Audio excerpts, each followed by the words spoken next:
चीन में शंघाई ताउन तंजीम के वज़राए दिफा का इजलास। भारतीय वज़ीर दिफा राजनाथ का SCO के मुश्तरका एलामिये पर दस्तखत से इनकार। कि जो पिलग्राम अटैक हुआ था उसका जिक्र उसमें नहीं था, जबकि बलूचिस्तान का जिक्र था। तो इसलिए भारत ने जो ये रिफ्यूज़ किया है साइन करने से जॉइंट स्टेटमेंट के ऊपर, ये एक बहुत स्ट्रांग मैसेज है चाइना जैसी कंट्रीज़ को। चाइना जैसी कंट्रीज़ को उनके देश में जाकर के मुंह तोड़ जवाब देना बहुत ज़रूरी है, और जवाब इसी तरीके से दिया जाए तो वो सबसे बेस्ट जवाब होता है। इंडिया ने अपना असर रसूख इस्तेमाल करना है, इंडिया अपना असर रसूख इस्तेमाल करेगा। जो मेरी ज़ाती राय है कि इंडिया इस असर रसूख को इस्तेमाल करते करते भले उसको चाइना से भी लड़ाई करनी पड़े तो वो करेगा। सबसे पहला तो यही है कि भारत ने यहां पर दिखाया है कि हम नेशनल सिक्योरिटी और टेररिज्म को लेकर कोई भी कॉम्प्रोमाइज नहीं करेंगे। इसके पहले भी 2023 में जब चीन का बेल्ट एंड रोड इनिशिएटिव के ऊपर कुछ तस्करा हुआ था, तब भी राजनाथ सिंह ने साइन नहीं किया था। आप ये समझ लीजिए, भारत ने क्लियर कट बोल दिया है कि we will not tolerate future acts of terrorism as well. We will not go soft on terrorism. Bharat को ऐसे अपना स्टैंड खुद ही लेना पड़ेगा, और भारत ने लिया है और ये दिखा दिया है कि हम भी एक स्ट्रांग मैसेज दे सकते हैं। और ये बहुत बड़ा स्ट्रांग मैसेज है। चाइना के घर में जाकर के, घुस के चाइना में उनको मुंह पर मना करना कि भाई नहीं कर रहे साइन, जो करना है कर लो। कि जो क्रॉस बॉर्डर टेररिज्म है इसकी मजम्मत होनी चाहिए, और जब इन चीजों का तस्करा नहीं हुआ तो मैं समझता हूं कि रक्षा मंत्री राजनाथ सिंह जी ने अगर दस्तखत नहीं बनाए, जो बिल्कुल एक मुनासिब कदम था। जय हिंद दोस्तों, सावीराव 29 चैनल में आपका स्वागत है। तो भारत ने SCO जॉइंट स्टेटमेंट में साइन करने से मना कर दिया है, जिसमें चाइना ने और पाकिस्तान ने मिलकर बलूचिस्तान में का नाम तो था, मगर जो पहलगाम आतंकवादी हमला हुआ था तो उसकी कोई भी स्टेटमेंट उसमें जॉइंट स्टेटमेंट में नहीं थी। तो इसमें राजनाथ सिंह ने साइन करने से मना कर दिया। तो अब कोई भी स्टेटमेंट पास नहीं हुई SCO से। तो ये भारत ने चाइना में जाकर चाइना और पाकिस्तान को घुसकर जवाब दिया है सामने बैठ के कि अगर तुम हमारे खिलाफ जाओगे तो हम तुम्हारे खिलाफ कहीं तक भी जा सकते हैं। और भारत ने कहा हम आतंकवाद से टॉलरेट नहीं करेंगे, हमारे जीरो टॉलरेंस है, तो हम आतंकवाद से लड़ते रहेंगे। तो भारत ने जॉइंट स्टेटमेंट पे साइन करने से मना कर दिया, और पाकिस्तान और चाइना को उनके घर में घुस के जनाटेदार थप्पड़ मारा है। चलो वीडियो को स्टार्ट करते हैं। धन्यवाद। भारत के डिफेंस मिनिस्टर राजनाथ सिंह साहब जो हैं, उन्होंने शंघाई कोऑपरेशन ऑर्गेनाइजेशन पे पहलगाम वाक़े को जो स्टेटमेंट पे ना लाने पे उसका बायकॉट किया और कहा कि हम साइन नहीं करने जा रहे। We are not going to sign this. So that is something very, very important.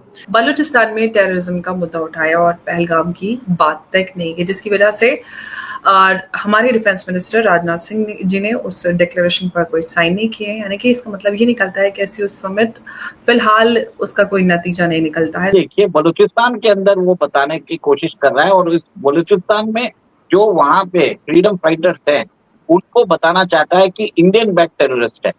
तो राजनाथ सिंह ने इसको क्लियर कट बोल दिया कि हम इसके ऊपर साइन नहीं करेंगे। और एक तरह से आप ये देखिए, स्को समिट जो थी, एक तरह से बिल्कुल ही इसका कोई औचित्य ही नहीं रह गया। It is become null and void. आप ये समझ लीजिए, भारत ने क्लियर कट बोल दिया है कि we will not tolerate future acts of terrorism as well. We will not go soft on terrorism. आपको मालूम है कि कल शहबाज शरीफ ने बोला था we are willing to start dialogue on multi issues with India। तो अब ऐसा है कि इंडिया तो बात करने को तैयार ही नहीं है ना, क्योंकि उनकी जो दुखती लग गई इंडस वाटर ट्रीटी है, और इंडस वाटर ट्रीटी के कारण पाकिस्तान के अंदर बहुत प्रॉब्लम्स आ रहे हैं। जैसे मैंने हमेशा बताया है, उनकी इकोनॉमी, एग्रीकल्चर सब प्रॉब्लम में आ गया। Paani is the life of any civilization. आप अगर पानी रोक दोगे तो कहाँ से जिंदा रहेगा पाकिस्तान? अगले 5 साल में तो पंजाब भी खुद सूख जाएगा। पानी नहीं रहेगा तो क्या होगा? आप समझ लीजिए, 25 करोड़ पाकिस्तान की जनता है, और मैक्सिमम वो लोग है पंजाब प्रोविंस में। तो वहां पे उनको चोट पहुंचाइए। ये सब चटपटाहट जो कर रहा है Pakistan, it is only to ensure that India Indus water treaty को वापस रेटिफाई करे।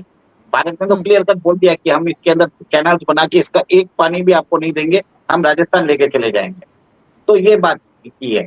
और सेकंड, चाइना को भी बोल दिया है कि आप हमारे पचड़े में मत पड़िए, डोंट ट्राई टू इंटरफियर। ठीक है, और आप ये भी देख लीजिए, ये मेरा मानना है कि बाई चांस मेरे हिसाब से चाइना को ये भी समझा दिया है कि अगर आपने फ्यूचर में ऐसे काम किए हैं तो हम आपके जो टिबेटियंस के इश्यू है, यूगुर मुस्लिम्स के इश्यू है, उसको भी हम रेस करेंगे। क्योंकि मेरा मानना है कि भारत को अब रेस करने की जरूरत है। सबको उनका जो आईना है मुझे वो लगता है दिखाना कि जरूरी है। भारत को एक उइगर मुसलमानों की बात करनी चाहिए, भारत को बलूचिस्तान के लोगों की बात करनी चाहिए, भारत को कश्मीर जो ऑक्यूपाइड है उसकी तो बात करता ही है, साथ ही साथ जो सिंध और बलूचिस्तान और जो कुछ भी हो रहा है केपीके में, उन सारे लोगों की बात करनी चाहिए। तो यहाँ पे देखिए, चाइना भारत के खिलाफ एक साजिश कर रहा है, एक तरह से पाकिस्तान को सपोर्ट कर रहा है और उसके अंदर बलूचिस्तान की बात करके भारत को इम्प्लीकेट करने की कोशिश कर रहा है, जबकि हम जो विक्टिम्स है हमको तो नजरअंदाज कर रहा है। तो ये एक तरह से चाइना की डबल स्पीकिंग है। हम काउंटर सिर्फ ऐसे ही कर सकते हैं कि हमको कुर्दिश मुस्लिम्स की बात उठानी चाहिए, यूगर मुस्लिम्स की बात उठानी चाहिए, हमें टिबेटियंस की बात उठानी चाहिए। टिबेटियंस क्यों, हमको मंगोल्स की भी बात उठानी चाहिए, जो वहां पे भी उनको परसिक्यूट कर रहे हैं।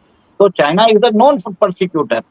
तो सबकी बात अब यही मेरा एक तरह से ईस्ट तुर्कमेनिस्तान की भी बात करनी चाहिए। यस, तो ये सब चीजें हमें उठानी चाहिए। ये हो रहा नहीं है। जब तक चाइना को उसको समझाया नहीं जाएगा तब तक वो नहीं समझेगा। आपको गलवान में आपने जब स्ट्रॉन्ग स्टैंड लिया तब जाके वो सुधरा है।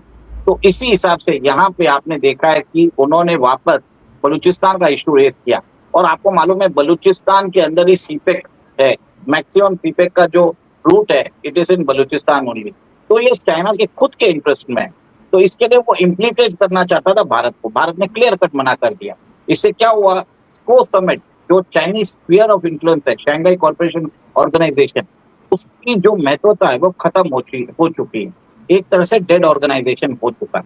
इसकी कोई महत्व नहीं है ना। जब आप देख रहे हैं कि भारत को आप इग्नोर करोगे तो वो ऑर्गेनाइजेशन खत्म हो जाएगा। जैसे हमारा सार्क है, साउथ एशियन एसोसिएशन ऑफ डेड ऑर्गेनाइजेशन ही मानते हैं ऑफ कोर्स।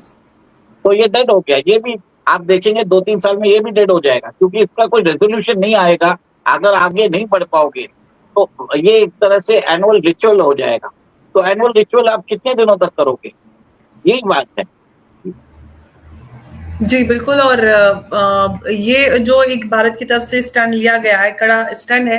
राजनाथ सिंह जी ने, जो भारत के डिफेंस मिनिस्टर हैं, उन्होंने फाइनल डिक्लेरेशन में साइन नहीं किए हैं। तो ये अपने आप में काफी स्ट्रॉन्ग कदम भारत की ओर से दिखाया जाता है। अगर इसी तरह से चलता रहा तो सिर्फ एक एनुअल रिचुअल बनकर रह जाएगा और सार्क की तरह ये भी एक इररिलेवेंट ऑर्गेनाइजेशन या एक फोरम कहीं वो बनकर रह जाएगा, जो